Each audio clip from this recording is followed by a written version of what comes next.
কোটা সংস্কার আন্দোলন নিয়ে উত্তাল সমগ্র দেশ। প্রায় প্রতিদিনই আন্দোলনরত ছাত্রদের সাথে পুলিশের ধাওয়া পাল্টা ধাওয়ার ঘটনা ঘটছে। দেশে জারি করা হয়েছে কারফিউ। ঠিক এই মুহূর্তেই বাংলাদেশে কোটা সংস্কার আন্দোলনকারীদের ওপর অতিরিক্ত বল প্রয়োগের নিন্দা জানিয়েছে ইউরোপীয় ইউনিয়ন। এক বিবৃতিতে সংস্থাটি বলছে, সাম্প্রতিক সময়ে বাংলাদেশি কর্তৃপক্ষের ঘোষিত শুট অন সাইট নীতি এবং বেআইনি হত্যাকাণ্ডের ঘোষণায় আমরা গভীরভাবে উদ্বিগ্ন। ইইউ আরও বলেছে, বাংলাদেশের সাম্প্রতিক সময়ে কোটা সংস্কার আন্দোলন ঘিরে ঘটা নিয়ম বহির্ভূত হত্যাকাণ্ড, সহিংসতা, অত্যাচার, গণগ্রেফতার এবং ধ্বংসযজ্ঞের ঘটনায় আমরা নিন্দা জানাই। এছাড়া আইন প্রয়োগকারী কর্মকর্তাদের নিহত হওয়া, সহিংসতা, নির্যাতন, গণগ্রেফতার এবং রাষ্ট্রীয় সম্পত্তির ক্ষতিসাধন নিয়েও আমরা গভীরভাবে উদ্বিগ্ন। এসব ঘটনার পুঙ্খানুপুঙ্খ তদন্ত করে দায়ীদের বিচারের আওতায় আনতে হবে। আন্দোলনকারীদের ওপর আত্মঘাতী বল প্রয়োগের অসংখ্য ঘটনার জন্য সম্পূর্ণ দায়বদ্ধতা থাকতে হবে।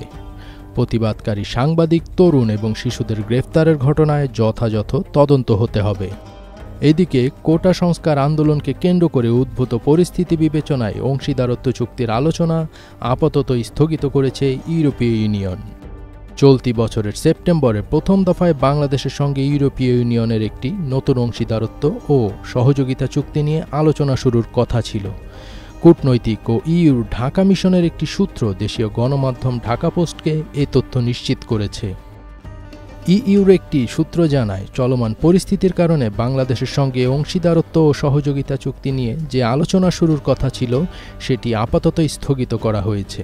পরবর্তীতে এ আলোচনা হবে, তবে কবে নাগাদ এ আলোচনা শুরু হতে পারে সে বিষয়ে কোনো বার্তা দেয়নি সূত্রটি।